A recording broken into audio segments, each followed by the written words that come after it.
ਨਾਮ ਸ੍ਰੀ ਵਾਹਿਗੁਰੂ ਸਾਹਿਬ ਜੀਓ। ਕਤਿਕ ਕਰਮ ਕਮਾਵਣੇ ਦੋਸ ਨਾ ਕਾਹੂ ਜੋਗ। ਪਰਮੇਸ਼ਰ ਤੇ ਭੁੱਲਿਆ ਵਿਆਪਣ ਸਭੇ ਰੋਗ। ਕਤਿਕ ਕਰਮ ਕਮਾਵਣੇ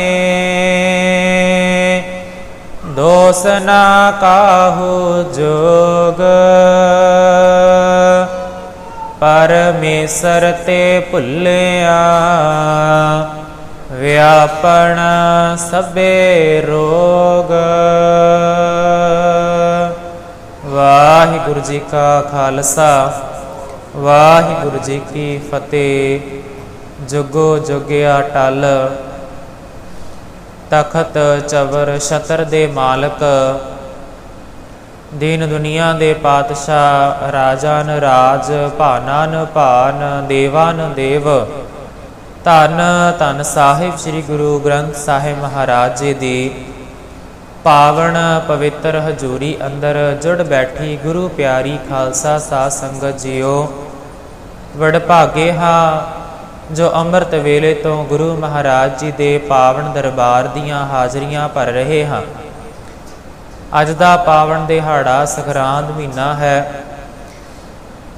ਜੋ ਪਿਛਲੇ ਸਮੇਂ ਗੁਰੂ ਮਹਾਰਾਜ ਜੀ ਦੀ ਕਿਰਪਾ ਦੇ ਸਦਕਾ ਅੱਸੂ ਦਾ ਮਹੀਨਾ ਬਤੀਤ ਹੋਇਆ ਤੇ ਅੱਜ ਪਾਵਨ ਕੱਤਕ ਦਾ ਮਹੀਨਾ ਹੈ ਜਿਹੜਾ ਪ੍ਰਾਰੰਭ ਹੋਇਆ ਹੈ।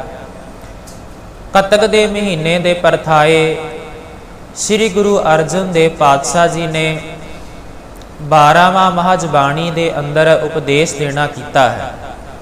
ਹਰ ਮਹੀਨੇ ਦੇ ਪਰਥਾਏ ਗੁਰੂ ਅਰਜਨ ਦੇਵ ਪਾਤਸ਼ਾਹ ਜੀ ਨੇ ਜਿਹੜਾ ਹੈ ਉਹ ਗੁਰੂ ਗ੍ਰੰਥ ਸਾਹਿਬ ਮਹਾਰਾਜ ਅੰਦਰ ਜੋ 12ਵਾਂ ਮਹਾਜਬਾਣੀ ਹੈ ਸ੍ਰੀ ਗੁਰੂ ਗ੍ਰੰਥ ਸਾਹਿਬ ਮਹਾਰਾਜ ਜੀ ਦੇ 133 ਅੰਗ ਤੇ ਸੁਭਾਇਮਾਨ ਹੈ। ਇਸ ਬਾਣੀ ਦੇ ਅੰਦਰ ਗੁਰੂ ਅਰਜਨ ਦੇਵ ਪਾਤਸ਼ਾਹ ਜੀ ਨੇ ਕੱਤਕ ਮਹੀਨੇ ਦੇ ਪਰਥਾਏ ਉਪਦੇਸ਼ ਦੇਣਾ ਕੀਤਾ ਹੈ। ਉਸ ਉਪਦੇਸ਼ ਦੇ ਰਾਹੀਂ ਗੁਰੂ ਅਰਜਨ ਦੇਵ ਪਾਤਸ਼ਾਹ ਸਮਝਾ ਰਹੇ ਹਨ ਕਿ ਜੋ ਜੀਵ ਹਨ ਉਸ ਅਕਾਲ ਪੁਰਖ ਪਰਮਾਤਮਾ ਤੋਂ ਵਿਛੜ ਕਰਕੇ ਇਸ ਕੱਤਕ ਦੇ ਮਹੀਨੇ ਦੇ ਵਿੱਚ ਕਿਵੇਂ ਦੁੱਖ ਪਾਉਂਦੇ ਨੇ, ਤੇ ਜਿਨ੍ਹਾਂ ਨੂੰ ਫਿਰ ਉਸ ਕੱਤਕ ਦੇ ਮਹੀਨੇ ਦੇ ਅੰਦਰ ਉਹ ਸੱਚੇ ਅਕਾਲ ਪੁਰਖ ਪਰਮਾਤਮਾ ਦੀ ਪ੍ਰਾਪਤੀ ਹੋ ਜਾਂਦੀ ਹੈ। ਸੱਚੇ ਨਾਮ ਦੀ ਪ੍ਰਾਪਤੀ ਤੋਂ ਬਾਅਦ ਸਾਧੂਆਂ ਦੀ ਸੰਗਤੀ ਦੇ ਵਿੱਚ ਜਾ ਕਰਕੇ ਜਦੋਂ ਮਿਲ ਬੈਠਦੇ ਹਨ ਤੇ ਉਹਨਾਂ ਦਾ ਜੀਵਨ ਹੈ ਜਿਹੜਾ ਉਹ ਬਦਲ ਜਾਂਦਾ ਹੈ। ਜਿਸ ਪ੍ਰਕਾਰ ਉਹਨਾਂ ਨੂੰ ਸਾਧੂਆਂ ਦੀ ਸੰਗਤ ਮਿਲਦੀ ਹੈ, ਨਾਮ ਦੀ ਪ੍ਰਾਪਤੀ ਹੁੰਦੀ ਹੈ ਤੇ ਉਹਨਾਂ ਦੀ ਜੀਵਨ ਸ਼ੈਲੀ ਹੈ ਜਿਹੜੀ ਇੱਕ ਅਨੋਖੇ ਢੰਗ ਨਾਲ ਜੀਵਨ ਦੇ ਵਿੱਚ ਵਿਚਰਦੀ ਹੈ। ਗੁਰੂ ਅਰਜਨ ਦੇਵ ਪਾਤਸ਼ਾਹ ਜੀ ਨੇ ਕੱਤਕ ਦੇ ਮਹੀਨੇ ਪਰਥਾਏ ਜੋ ਉਪਦੇਸ਼ ਦੇਣਾ ਕੀਤਾ ਹੈ, ਸੋ ਰਲ ਮਿਲ ਕੇ ਉਸ ਦੀ ਵਿਚਾਰ ਕਰੀਏ। ਸਰਬ ਵਿਚਾਰਾਂ ਦੀ ਪ੍ਰਾਰੰਭਤਾ ਤੋਂ ਪਹਿਲਾਂ ਗੁਰੂ ਮਹਾਰਾਜ ਦੇ ਚਰਨਾਂ ਵਿੱਚ ਲਵਾਈਏ ਸੀਸ। ਦੋਵੇਂ ਹੱਥ ਜੋੜ ਕੇ ਆਖੋ ਜੀ ਵਾਹਿਗੁਰੂ ਜੀ ਕਾ ਖਾਲਸਾ ਵਾਹਿਗੁਰੂ ਜੀ ਕੀ ਫਤਿਹ। ਕਤਿਕ ਕਰਮ ਕਮਾਵਣੇ ਦੋਸ ਨਾ ਕਾਹੂ ਜੋਗ। ਸ੍ਰੀ ਗੁਰੂ ਅਰਜਨ ਦੇਵ ਪਾਤਸ਼ਾਹ ਕੱਤਕ ਦੇ ਮਹੀਨੇ ਦੇ ਪਰਥਾਏ ਜੋ ਗੁਰੂ ਮਹਾਰਾਜ ਨੇ ਉਪਦੇਸ਼ ਦੇਣਾ ਕੀਤਾ ਹੈ, ਸ਼ਬਦ ਦੀ ਪ੍ਰਾਰੰਭ ਵਾਲੀ ਪੰਕਤੀ ਦੇ ਅੰਦਰ ਫਰਮਾ ਰਹੇ ਹਨ ਕਤਿਕ ਕਰਮ ਕਮਾਵਣੇ, ਕਿ ਜੀਵ ਸੰਸਾਰ ਦੇ ਵਿੱਚ ਰਹਿੰਦਾ ਹੋਇਆ ਅਨੇਕਾਂ ਪ੍ਰਕਾਰ ਦੇ ਕਰਮ ਕਰਦਾ ਹੈ। ਪਰ ਗੁਰੂ ਮਹਾਰਾਜ ਗੁਰੂ ਅਰਜਨ ਦੇਵ ਪਾਤਸ਼ਾਹ ਕਹਿਣ ਲੱਗੇ ਕਿ ਜਿਹੜਾ ਕੱਤਕ ਮਹੀਨਾ ਹੈ, ਕੱਤਕ ਮਹੀਨੇ ਦੇ ਵਿੱਚ ਜਿਹੜੇ ਕਰਮ ਕਰਨੇ ਕਰਦਾ ਹੈ।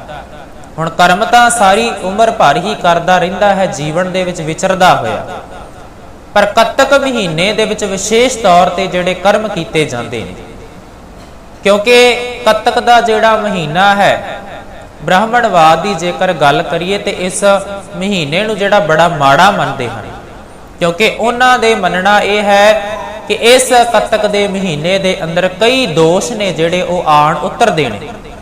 ਤੇ ਇਸ ਮਹੀਨੇ ਦੇ ਵਿੱਚ ਜੇਕਰ ਕੋਈ ਘਰ ਦੇ ਅੰਦਰ ਬੱਚਾ ਜਨਮ ਲੈ ਲਵੇ ਤੇ ਉਸ ਨੂੰ ਵੀ ਮਾੜਾ ਮੰਨਿਆ ਜਾਂਦਾ ਹੈ। ਸੋ ਰਹੋ ਵਿਚਾਰ, ਕੱਤਕ ਦੇ ਮਹੀਨੇ ਦੇ ਪਰਥਾਏ ਗੁਰੂ ਅਰਜਨ ਦੇਵ ਮਹਾਰਾਜ ਫਰਮਾ ਰਹੇ ਹਨ ਕਿ ਕੱਤਕ ਦੇ ਮਹੀਨੇ ਦੇ ਅੰਦਰ ਜਿਹੜੇ ਲੋਕ ਆਪਣੇ ਚੰਗੇ ਕਰਮਾਂ ਵੱਲ ਜੁੜੇ ਹੋਏ ਨੇ, ਚੰਗੇ ਕਾਰਜਾਂ ਵਿੱਚ ਜੁੜੇ ਨੇ, ਚੰਗੇ ਗੁਣਾਂ ਨੂੰ ਧਾਰਨ ਕਰਨ ਵਾਲੇ ਨੇ, ਤੇ ਉਹਨਾਂ ਦੇ ਜੀਵਨ ਦੇ ਅੰਦਰ ਸੁੱਖ ਆਉਂਦੇ ਨੇ, ਕਿਉਂਕਿ ਕਰਮਾਂ ਦੀ ਗੱਲ ਹੋ ਰਹੀ ਹੈ। ਤੇ ਜੇਕਰ ਸਾਡੇ ਕਰਮ ਚੰਗੇ ਹੋਣਗੇ, ਸਾਡੇ ਅੰਦਰ ਸ੍ਰੇਸ਼ਟ ਗੁਣ ਹੋਣਗੇ, ਤੇ ਉਹ ਨਾਮ ਦੀ ਜਿਹੜੀ ਪ੍ਰਾਪਤੀ ਹੋਵੇਗੀ, ਉਹ ਸਾਧੂਆਂ ਦੀ ਜਿਹੜੀ ਸੰਗਤ ਹੈ ਉਹਦੀ ਪ੍ਰਾਪਤੀ ਹੋਵੇਗੀ। ਪਰ ਜੇਕਰ ਸਾਡੇ ਕਰਮ ਮੰਦੇ ਨੇ, ਕਿਉਂਕਿ ਇਹ ਜਿਹੜੇ ਨਾਮ ਦੀ ਪ੍ਰਾਪਤੀ ਹੈ ਪੂਰਬਲੇ ਲਿਖੇ ਕਰਮਾਂ ਦੇ ਅਨੁਸਾਰ ਵੀ ਜਿਹੜੀ ਉਹ ਹੋ ਜਾਂਦੀ ਹੈ, ਕਿਉਂਕਿ ਬੜੇ ਥਾਵਾਂ ਤੇ ਅਸੀਂ ਇਹ ਸ਼ਬਦ ਪੜ੍ਹਦੇ ਆਉਂਦੇ ਹਾਂ। ਬੜੇ ਥਾਵਾਂ ਤੇ ਗੁਰੂ ਗ੍ਰੰਥ ਸਾਹਿਬ ਮਹਾਰਾਜ ਦੇ ਅੰਦਰ ਗੁਰੂ ਸਾਹਿਬਾਨਾਂ ਨੇ, ਭਗਤ ਸਾਹਿਬਾਨਾਂ ਨੇ ਜ਼ਿਕਰ ਕੀਤਾ ਹੈ ਕਿ ਜਿਨ੍ਹਾਂ ਨੂੰ ਨਾਮ ਦੀ ਪ੍ਰਾਪਤੀ ਹੋਈ ਹੈ ਉਹਨਾਂ ਦੇ ਪੂਰਬਲੇ ਭਾਗ ਜਾਗੇ ਨੇ। ਕੋਈ ਐਸੇ ਕਰਮ ਕੀਤੇ ਸਨ ਜਿਨ੍ਹਾਂ ਕਰਮਾਂ ਕਰਕੇ ਉਹਨਾਂ ਨੂੰ ਇਸ ਜੀਵਨ ਦੇ ਅੰਦਰ ਹੈ ਜਿਹੜਾ ਨਾਮ ਪ੍ਰਾਪਤ ਹੋਇਆ ਹੈ, ਤੇ ਸੱਚੇ ਗੁਰੂ ਦੇ ਨਾਲ ਭੇਦ ਹੋ ਗਏ ਨੇ, ਭਾਵ ਉਹਦਾ ਰੂਪ ਹੋ ਗਏ ਹਨ। ਗੁਰੂ ਅਰਜਨ ਦੇਵ ਪਾਤਸ਼ਾਹ ਕਹਿਣ ਲੱਗੇ ਕਿ ਜੀਵ ਇਸ ਸੰਸਾਰ ਦੇ ਅੰਦਰ ਰਹਿੰਦਾ ਹੋਇਆ ਜੇਕਰ ਮੰਦੇ ਕਰਮ ਕਰਦਾ ਹੈ ਤੇ ਉਹਨੂੰ ਉਸੇ ਪ੍ਰਕਾਰ ਦਾ ਫਲ ਮਿਲਦਾ ਹੈ। ਜੇਕਰ ਉਹ ਚੰਗੇ ਕਰਮਾਂ ਵੱਲ ਜੁੜੇ, ਸ੍ਰੇਸ਼ਟ ਗੁਣਾਂ ਨੂੰ ਧਾਰਨ ਕਰੇ, ਔਗੁਣਾਂ ਨੂੰ ਤਿਆਗ ਕਰਕੇ ਸਿਰਫ ਗੁਣਾਂ ਨੂੰ ਧਾਰਨ ਕਰੇ, ਤੇ ਉਹਦੇ ਜੀਵਨ ਦੇ ਅੰਦਰ ਜਿਹੜਾ ਉਹ ਨਾਮ ਦੀ ਇਕਤਾ ਪ੍ਰਾਪਤੀ ਹੋਵੇਗੀ। ਦੂਜਾ, ਉਹਦੇ ਜੀਵਨ ਦੇ ਅੰਦਰ ਹੈ ਜਿਹੜਾ ਸੁੱਖ ਆਉਣੇ ਸ਼ੁਰੂ ਹੋ ਜਾਣਗੇ। ਤੇ ਕੱਤਕ ਮਹੀਨੇ ਦੇ ਪਰਥਾਏ ਗੁਰੂ ਅਰਜਨ ਦੇਵ ਪਾਤਸ਼ਾਹ ਦਾ ਪਹਿਲਾ ਉਪਦੇਸ਼ ਇਹ ਹੀ ਹੈ ਕਿ ਜਿਹੜੇ ਤੁਸੀਂ ਕੱਤਕ ਮਹੀਨੇ ਦੇ ਵਿੱਚ ਰਹਿ ਕਰਕੇ ਕਰਮ ਕਰਨੇ ਨੇ, ਆਪਣੇ ਮਾੜੇ ਕਰਮਾਂ ਨੂੰ ਜਿਹੜਾ ਹੈ ਉਹ ਛੱਡ ਕਰਕੇ ਚੰਗੇ ਕਰਮਾਂ ਵੱਲ ਹੈ ਜਿਹੜਾ ਉਹ ਵਧਣਾ ਕਰੀਏ। ਦੋਸ਼ ਨਾ ਕਾਹੂ ਜੋਗ। ਫਿਰ ਉਥੇ ਕਰਮ ਕਰਦਿਆਂ ਹੋਇਆਂ ਜੇਕਰ ਸਾਡਾ ਕੋਈ ਕਰਮ ਵਿਗੜ ਵੀ ਜਾਂਦਾ ਹੈ, ਕੋਈ ਵਿਗੜ ਪੈ ਜਾਂਦਾ ਹੈ, ਉਹਦੇ ਵਿੱਚ ਵਿਗਾੜ ਪੈ ਜਾਂਦਾ ਹੈ, ਤੇ ਉਥੇ ਜਿਹੜਾ ਹੈ ਅਸੀਂ ਕਿਸੇ ਨੂੰ ਦੋਸ਼ ਨਹੀਂ ਦੇ ਸਕਦੇ, ਕਿਉਂਕਿ ਦੱਦਾ ਦੋਸ ਨਾ ਦੇਉ ਕਿਸੈ, ਦੋਸ ਕਰਮਾ ਆਪਣਿਆ, ਜੋ ਮੈਂ ਕੀਆ ਸੋ ਮੈਂ ਪਾਇਆ, ਦੋਸ਼ ਨਾ ਦੀਜੈ ਅਵਰਜਣਾ। ਜੋ ਮੈਂ ਆਪ ਬੀਜਿਆ ਸੀ ਉਹੀ ਮੈਨੂੰ ਵੱਢਣਾ ਪੈਣਾ ਹੈ। ਜਿਹੜੀ ਫਸਲ ਦਾ ਬੀਜ ਬੀਜਿਆ ਸੀ ਉਹੀ ਫਸਲ ਪ੍ਰਾਪਤ ਹੋਣੀ ਹੈ। ਇਹ ਨਹੀਂ ਕਿ ਬੀਜ ਕੁਝ ਹੋਰ ਬੀਜੀਏ ਤੇ ਫਸਲ ਕਿਸੇ ਹੋਰ ਦੀ ਕਾਮਨਾ ਕਰੀਏ। ਤੇ ਜਿਹੜਾ ਅਸੀਂ ਚੰਗੇ ਗੁਣਾਂ ਦਾ ਬੀਜ ਬੀਜਿਆ ਹੈ ਉਹਦੀ ਫਸਲ ਵੀ ਚੰਗੀ ਹੋਵੇਗੀ। ਪਰ ਜਿਹੜਾ ਅਸੀਂ ਮਾੜੇ ਬੀਜ ਬੈਠਦੇ ਹਾਂ ਤੇ ਉਹਦਾ ਫਿਰ ਨਤੀਜਾ ਅੱਗੇ ਜਾ ਕਰਕੇ ਸਾਡੇ ਸਾਹਮਣੇ ਦੁੱਖ ਮੁਸੀਬਤਾਂ ਆਉਂਦੀਆਂ ਨੇ। ਇਸ ਕਰਕੇ ਗੁਰੂ ਅਰਜਨ ਦੇਵ ਪਾਤਸ਼ਾਹ ਨੇ ਪਹਿਲਾ ਉਪਦੇਸ਼ ਦਿੱਤਾ ਕਿ ਭਾਈ ਚੰਗੇ ਕਰਮ ਕਰੋ, ਤੇ ਜੇਕਰ ਤੁਸੀਂ ਮਾੜੇ ਕਰਮ ਕਰਦੇ ਵੀ ਹੋ ਤੇ ਉਹਦਾ ਫਿਰ ਦੋਸ਼ ਕਿਸੇ ਤੇ ਨਾ ਲਾਉਣਾ ਕਰੋ। ਦੋਸ਼ ਨਾ ਦੀਜੈ ਅਵਰਜਣਾ। ਕਿਸੇ ਹੋਰ ਤੇ ਦੋਸ਼ ਨਾ ਲਾਓ ਕਿ ਫਲਾਣੇ ਦੇ ਕਰਕੇ ਮੇਰਾ ਆ ਕਾਰਜ ਵਿਗੜ ਗਿਆ ਹੈ, ਫਲਾਣੇ ਦੇ ਕਰਕੇ ਮੇਰੇ ਕਾਰਜ ਦੇ ਵਿੱਚ ਵਿਗੜ ਪੈ ਗਿਆ ਹੈ। ਜੋ ਕੁਛ ਕੀਤਾ ਤੇਰੇ ਆਪਣੇ ਕਰਮਾਂ ਦੇ ਹਿਸਾਬ ਨਾਲ ਹੋਇਆ, ਤੂੰ ਆਪ ਸਭ ਕੁਛ ਕੀਤਾ ਹੈ। ਕੱਤਕ ਕਰਮ ਕਮਾਵਣੇ, ਦੋਸ਼ ਨਾ ਕਾਹੂ ਜੋਗ। ਕਿਸੇ ਦੂਜੇ ਤੇ ਦੋਸ਼ ਨਾ ਲਾਉਣੇ ਕਰ, ਪਰਮੇਸ਼ਰ ਤੇ ਭੁੱਲਿਆ ਵਿਆਪਣ ਸਭੇ ਰੋਗ।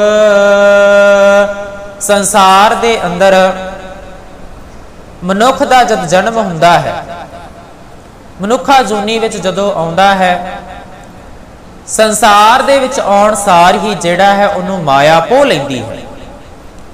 ਮਾਇਆ ਦੇ ਵਿੱਚ ਲੱਗ ਜਾਣਾ ਕਰਦਾ ਹੈ। ਜਿਵੇਂ ਜਿਵੇਂ ਉਹ ਵੱਡਾ ਹੁੰਦਾ ਹੈ ਉਸੇ ਪ੍ਰਕਾਰ ਉਹਦੇ ਅੰਦਰ ਉਹ ਪਦਾਰਥਾਂ ਦੇ ਤੇ ਰਿਸ਼ਤਿਆਂ ਪ੍ਰਤੀ ਮੋਹ ਤੇ ਜਿਹੜਾ ਅੰਦਰ ਹਉਮੈ ਹੈ ਉਹ ਵਧਣੀ ਸ਼ੁਰੂ ਹੋ ਜਾਂਦੀ ਹੈ, ਲਾਲਚ ਵਧਣੇ ਸ਼ੁਰੂ ਹੋ ਜਾਂਦੇ ਨੇ। ਬਚਪਨ ਦੇ ਵਿੱਚ ਦੇਖਦੇ ਹਾਂ ਕਿ ਜਦ ਬੱਚੇ ਨੇ ਉਹਨਾਂ ਦਾ ਕੋਈ ਖਿਡੌਣਾ ਲਿਆ ਕਰਕੇ ਦਈਏ ਤੇ ਕੋਈ ਹੋਰ ਖੋਣ ਦੀ ਕੋਸ਼ਿਸ਼ ਕਰੇ ਤੇ ਉਹ ਰੋਂਦੇ ਹਨ, ਪਰਲਾਉਂਦੇ ਹਨ ਕਿ ਇਹ ਸਾਡੀ ਚੀਜ਼ ਹੈ, ਅਸੀਂ ਕਿਸੇ ਨੂੰ ਕਿਉਂ ਦਈਏ। ਇਸੇ ਪ੍ਰਕਾਰ ਜਦੋਂ ਅਗਲੀ ਅਵਸਥਾ ਆਉਂਦੀ ਹੈ, ਜਵਾਨੀ ਦੀ ਅਵਸਥਾ ਵਿੱਚ ਵੀ ਇਸ ਤਰ੍ਹਾਂ ਲੜਾਈ ਝਗੜੇ ਚੱਲਦੇ ਨੇ, ਆਪਣੇ ਪਦਾਰਥਾਂ ਨੂੰ ਲੈ ਕਰਕੇ, ਆਪਣੇ ਮੋਹ ਨੂੰ ਲੈ ਕਰਕੇ। ਸਾਰਾ ਜਿਹੜਾ ਜੀਵਨ ਹੈ ਉਸ ਦਾ ਇਸੇ ਤਰ੍ਹਾਂ ਬਤੀਤ ਜਾਂਦਾ ਹੈ। ਪਰ ਜਿਸ ਮਨੋਰਥ ਵਾਸਤੇ ਇਸ ਸੰਸਾਰ ਦੇ ਵਿੱਚ ਆਇਆ ਸੀ, ਭਈ ਪ੍ਰਾਪਤ ਮਾਨੁਖ ਦੇ ਹੁਰੀਆ, ਗੋਬਿੰਦ ਮਿਲਣ ਕੀ ਇਹ ਤੇਰੀ ਬਰੀਆ। ਕਿ ਇਸ ਸੰਸਾਰ ਦੇ ਵਿੱਚ ਤਾਂ ਹੀ ਆਇਓ ਸੇ ਨਾ ਕਿ ਉਹ ਸੱਚੇ ਅਕਾਲ ਪੁਰਖ ਪਰਮਾਤਮਾ ਦੀ ਪ੍ਰਾਪਤੀ ਕਰ ਸਕੇ, ਜਿਸ ਤੋਂ ਜਨਮਾਂ ਜਨਮਾਂਤਰਾਂ ਦਾ ਤੇਰਾ ਵਿਛੋੜਾ ਹੋ ਚੁੱਕਿਆ ਹੈ, ਉਹਦੇ ਨਾਲ ਤੇਰਾ ਮਿਲਾਪ ਹੋ ਸਕੇ। ਪਰ ਜਿਸ ਵੱਲ ਵਧਣਾ ਸੀ ਉਸ ਵੱਲ ਵਧਿਆ ਨਹੀਂ। ਜਿਨ੍ਹਾਂ ਪਦਾਰਥਾਂ ਤੋਂ ਆਪਣੀ ਦੂਰੀ ਬਣਾ ਕਰਕੇ ਰੱਖਣੀ ਸੀ, ਉਹਨਾਂ ਨੂੰ ਵਰਤਦਿਆਂ ਹੋਇਆਂ, ਹੰਡਾਉਂਦਿਆਂ ਹੋਇਆਂ ਵੀ ਉਹਨਾਂ ਨੂੰ ਆਪਣੇ ਆਪ ਤੋਂ ਦੂਰ ਰੱਖਣਾ ਸੀ। ਪਰ ਜਿਸ ਵੱਲ ਜੁੜਨਾ ਸੀ ਉਸ ਵੱਲ ਨਹੀਂ ਜੁੜਿਆ, ਤੇ ਜਿਸ ਵੱਲੋਂ ਆਪਣਾ ਮੋਹ ਤੋੜ ਕਰਕੇ ਰੱਖਣਾ ਸੀ, ਉਹਨਾਂ ਪਦਾਰਥਾਂ ਰਸਾਂ ਕਸਾਂ ਦੇ ਵਿੱਚ ਆਪਣਾ ਮੋਹ ਲਾਇਆ ਹੈ। ਤੇ ਗੁਰੂ ਅਰਜਨ ਦੇਵ ਪਾਤਸ਼ਾਹ ਜੀ ਫਰਮਾਉਣ ਲੱਗੇ ਕਿ ਫਿਰ ਖਸਮ ਮਾਲਕ ਨੂੰ ਭੁਲਾ ਕਰਕੇ, ਪਰਮੇਸ਼ਰ ਨੂੰ ਭੁਲਾ ਕਰਕੇ ਜਿਹੜੇ ਉਸ ਸਰੀਰ ਦੇ ਅੰਦਰ, ਉਸ ਕਾਇਆ ਦੇ ਅੰਦਰ ਨੇ ਜਿਹੜੇ ਰੋਗ ਵਧਣੇ ਸ਼ੁਰੂ ਹੋ ਜਾਂਦੇ ਨੇ। ਹੁਣ ਰੋਗ ਕਿਹੜੇ ਨੇ? ਜਦੋਂ ਖਸਮ ਮਾਲਕ ਭੁੱਲ ਜਾਵੇ, ਰਸਾਂ ਕਸਾਂ ਦੇ ਵਿੱਚ, ਮਾਇਕ ਪਦਾਰਥਾਂ ਦੇ ਵਿੱਚ ਉਲਝ ਕਰਕੇ ਰਹਿ ਜਾਈਏ, ਤੇ ਉਸ ਵਕਤ ਅੰਦਰ ਹਉਮੈ ਦਾ ਰੋਗ ਹੈ ਜਿਹੜਾ ਪਣਪਦਾ ਹੈ। ਕਿਉਂਕਿ ਜਿਹੜਾ ਹਉਮੈ ਹੈ ਇਹ ਬਚਪਨ ਤੋਂ ਹੀ ਸ਼ੁਰੂ ਹੋ ਜਾਂਦੀ ਹੈ। ਜਿਸ ਪ੍ਰਕਾਰ ਮੈਂ ਹੁਣੇ ਬੇਨਤੀ ਕੀਤੀ ਕਿ ਬੱਚਾ ਆਪਣੀ ਚੀਜ਼ ਕਿਸੇ ਨੂੰ ਨਹੀਂ ਦਿੰਦਾ, ਉਹਨੂੰ ਆਪਣੀ ਚੀਜ਼ ਨਾਲ ਮੋਹ ਹੈ, ਉਹਨੂੰ ਮਾਣ ਹੈ ਆਪਣੀ ਚੀਜ਼ ਦਾ, ਉਹਨੂੰ ਪਤਾ ਹੈ ਕਿ ਇਹ ਮੇਰੀ ਚੀਜ਼ ਹੈ, ਮੇਰੇ ਤੋਂ ਸਿਵਾ ਇਹ ਕੋਈ ਵਰਤ ਨਹੀਂ ਸਕਦਾ। ਜੇਕਰ ਖੇਡਣਾ ਹੈ ਤੇ ਮੈਂ ਹੀ ਖੇਡਣਾ ਹੈ, ਆਹ ਚੀਜ਼ ਮੇਰੀ ਹੈ ਤੇ ਇਹ ਮੈਂ ਹੀ ਖਾਣੀ ਹੈ, ਦੂਜਾ ਕੋਈ ਨਹੀਂ ਖਾ ਸਕਦਾ। ਫਿਰ ਬਚਪਨ ਤੋਂ ਹੀ ਹਉਮੈ ਜਿਹੜੀ ਹੈ ਅਪਣਪਣੀ ਸ਼ੁਰੂ ਹੋ ਜਾਂਦੀ ਹੈ, ਤੇ ਅੰਤਿਮ ਸਮੇਂ ਤੱਕ ਇਹ ਨਾਲ ਹੀ ਜਾਂਦੀ ਹੈ। ਕਿਉਂਕਿ ਜਦੋਂ ਤੱਕ ਅਸੀਂ ਨਾਮ ਤੋਂ ਟੁੱਟੇ ਹੋਏ ਹਾਂ, ਇਹ ਹਉਮੈ ਦੀਰਘ ਰੋਗ ਹੈ, दारू पी इस माहे। क्योंकि यह हौमै दीर्घ रोग क्या है गुरु पातशाह ने, दीर्घ का भाव हुंदा है वड्डा रोग, कि होर जिहड़े रोग ने वो समा पा करके नाश हो जाते ने, पर जिहड़ा हौमै दा रोग है ये दिन प्रति दिन वधदा जाता है।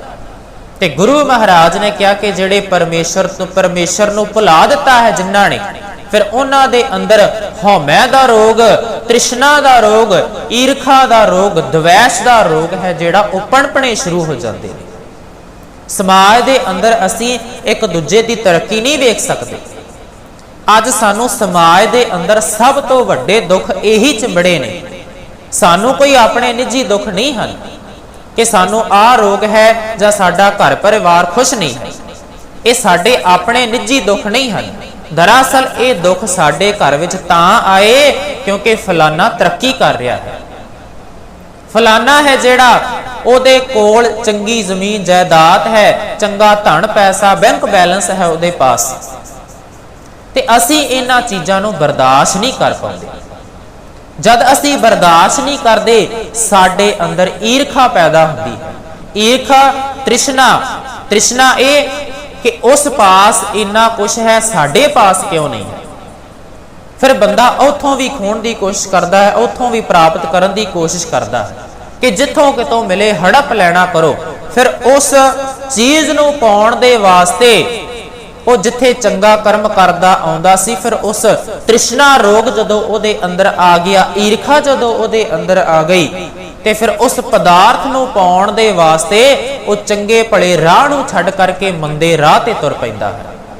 फिर उस राह ते तुरदा होया ठगियां ठोरियां रिश्वतां चोरियां तक कर जाता है। क्यों? क्योंकि उन्हां दे पास सब कुछ है ते मेरे पास नहीं है। ईरखा का रोग अंदर आ जाता है। ते गुरु अर्जन देव पातशाह कहन लगे कि जिन्हां ने खसम मालक नूं भुला दिता है, उन्हां दे अंदर रोग हन जिहड़े वो पनपने शुरू हो जाते हन। वे मुख होए राम ते लगन जन्म विजोग। वे मुख होए राम ते, जिहड़े सच्चे गुरु तो वेमुख हो गए, जिन्हां ने मुख मोड़ लेना कीता है, गुरु वाल जिन्हां दा मुख नहीं है, गुरु तो मुनकर हो गए ने। क्योंकि समाज दे अंदर रहिंदियां, संसार दे अंदर रहिंदियां हर एक इंसान लई अपना गुरु धारण करना अति जरूरी है। उहदे जीवन दे अंदर कोई ना कोई गुरु होवे, कोई ना कोई इष्ट होवे जिन्हों ध्यान करके अंदर अपने हिरदे दे अंदर शांति महसूस करी। पर जिहड़े ਆਪਣੇ ਇਹਨਾਂ ਰਸਾਂ ਕਸਾਂ ਵਿੱਚ ਉਲਝੇ ਹੋਏ ਨੇ, ਆਪਣੇ ਖਸਮ ਮਾਲਕ ਨੂੰ ਭੁਲਾ ਦਿੰਦੇ ਨੇ, ਉਹਦੇ ਤੋਂ ਵੇਮੁਖ ਹੋ ਜਾਂਦੇ ਨੇ, ਗੁਰੂ ਤੋਂ ਮੁਨਕਰ ਹੋ ਜਾਂਦੇ ਨੇ। ਤੇ ਗੁਰੂ ਅਰਜਨ ਦੇਵ ਪਾਤਸ਼ਾਹ ਕਹਿਣ ਲੱਗੇ ਲੱਗਣ ਜਨਮ ਵਿਯੋਗ, ਤੇ ਉਹਨਾਂ ਦੇ ਜੀਵਨ ਦੇ ਅੰਦਰ ਸਿਰਫ ਤੇ ਸਿਰਫ ਵਿਛੋੜਾ ਬਣਿਆ ਰਹਿੰਦਾ ਹੈ। ਕਦੇ ਵੀ ਸੰਜੋਗ ਉਹਨਾਂ ਦੇ ਜੀਵਨ ਦੇ ਵਿੱਚ ਨਹੀਂ ਆਉਂਦਾ, ਕਿਉਂਕਿ ਜਿਹੜਾ ਸੰਜੋਗ ਹੈ ਉਹ ਮਿਲਾਪ ਨਾਲ ਸੰਬੰਧ ਰੱਖਣ ਵਾਲਾ ਹੈ, ਤੇ ਜਿਹੜਾ ਵਿਯੋਗ ਹੈ ਉਹ ਵਿਛੋੜੇ ਦਾ ਪ੍ਰਤੀਕ ਹੈ। ਜਿੱਥੇ ਸੰਜੋਗ ਹੈ ਉੱਥੇ ਸੁਖ ਆਉਂਦਾ ਹੈ, ਜਿੱਥੇ ਵਿਯੋਗ ਹੈ ਉੱਥੇ ਦੁੱਖ ਹੈ। ਕਿਉਂਕਿ ਜਦ ਘਰ ਦੇ ਵਿੱਚ ਬੱਚਾ ਜਨਮ ਲੈਂਦਾ ਹੈ ਉਹ ਸੰਜੋਗ ਬਣੇ, ਖੁਸ਼ੀਆਂ ਆਈਆਂ ਘਰ ਦੇ ਵਿੱਚ, ਤੇ ਜਦ ਸਮਾਂ ਪਾ ਕਰਕੇ ਆਪਣਾ ਜੀਵਨ ਭੋਗ ਕਰਕੇ ਕੋਈ ਮਨੁੱਖ ਹੈ, ਜਿਹੜਾ ਜੀਵ ਹੈ ਇਹ ਸੰਸਾਰ ਤੋਂ ਤੁਰਦਾ ਹੈ, ਉਹ ਵਿਯੋਗ ਹੈ, ਕਿਉਂਕਿ ਉੱਥੇ ਵਿਛੋੜਾ ਹੋ ਰਿਹਾ ਹੈ। ਇੱਕ ਰੂਹ ਦਾ ਦੂਜੀ ਰੂਹ ਦੇ ਨਾਲੋਂ, ਇੱਕ ਸਰੀਰ ਦਾ ਦੂਜੇ ਸਰੀਰ ਦੇ ਨਾਲ ਵਿਛੋੜਾ ਹੋ ਰਿਹਾ ਹੈ। ਜਿੱਥੇ ਵਿਯੋਗ ਆਇਆ ਉੱਥੇ ਵਿਛੋੜਾ ਆਇਆ, ਤੇ ਵਿਛੋੜੇ ਦੇ ਨਾਲ ਨਾਲ ਦੁੱਖ ਆਇਆ ਹੈ।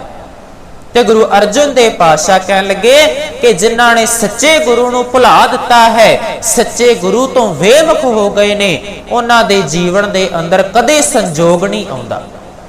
ਕਿਉਂਕਿ ਸੰਜੋਗ ਤਾਂ ਹੋਵੇਗਾ ਨਾ, ਸੁਖ ਤਾਂ ਆਵੇਗਾ ਜੇਕਰ ਗੁਰੂ ਦੇ ਨਾਲ ਮਿਲਾਪ ਹੋਵੇਗਾ, ਗੁਰੂ ਦਾ ਨਾਮ ਸਾਡੇ ਪਾਸ ਹੋਵੇਗਾ।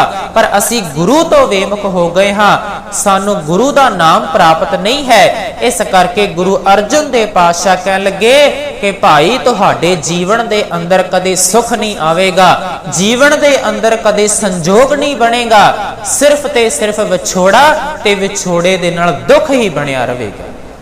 ਕਿਉਂਕਿ ਜਦੋਂ ਤੱਕ ਅਸੀਂ ਨਾਮ ਨੂੰ ਧਾਰਨ ਨਹੀਂ ਕਰਾਂਗੇ, ਸੱਚੇ ਗੁਰੂ ਦੇ ਨਾਲ ਨਹੀਂ ਜੁੜਾਂਗੇ, ਕਿਉਂਕਿ ਅੱਜ ਹਰ ਜੀਵ ਹੈ ਜਿਹੜਾ ਸੁਖ ਨੂੰ ਲੋੜਦਾ ਹੈ, ਤੇ ਸੁਖ ਫਿਰ ਉਹ ਰਸਾਂ ਕਸਾਂ ਦੇ ਵਿੱਚ ਭਾਲਣ ਦੀ ਕੋਸ਼ਿਸ਼ ਕਰਦਾ ਹੈ, ਪਰਿਵਾਰ ਦੇ ਵਿੱਚੋਂ ਭਾਲਣ ਦੀ ਕੋਸ਼ਿਸ਼ ਕਰਦਾ ਹੈ।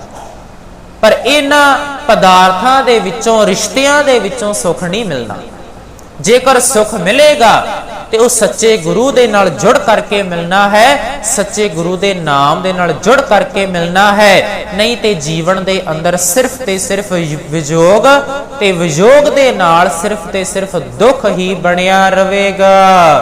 ਖਿਨ ਮੈਂ ਕੌੜੇ ਹੋਏ ਗਏ, ਜਿਤੜੇ ਮਾਇਆ ਭੋਗ।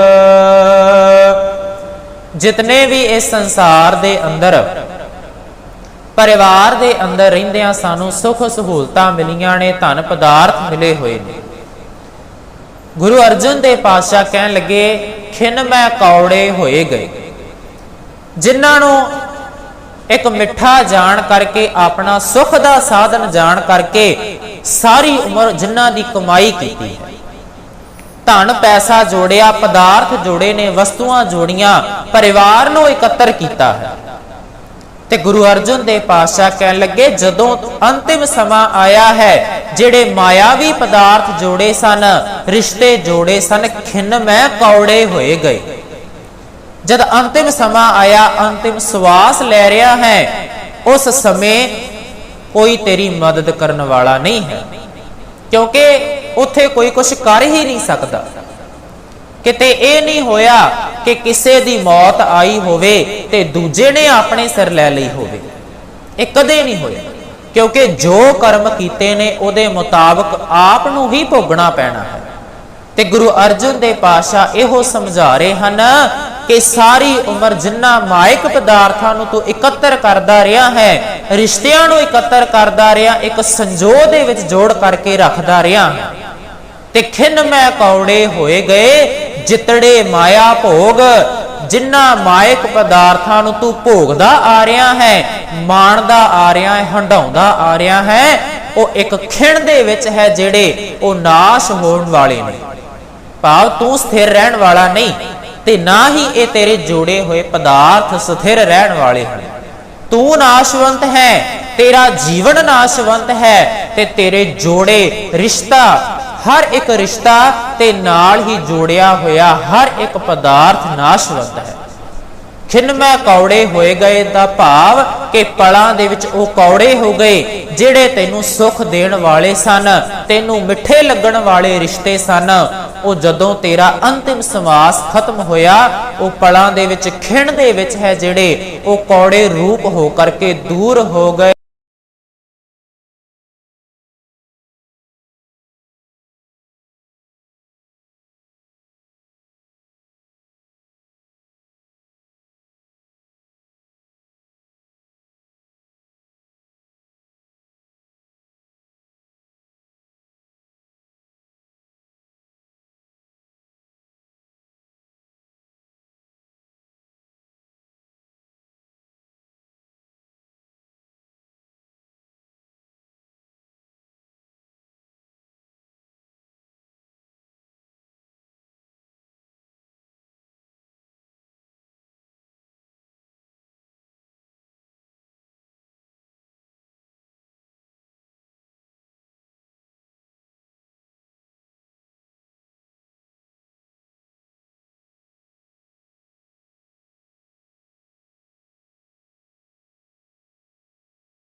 ਨਾਮ।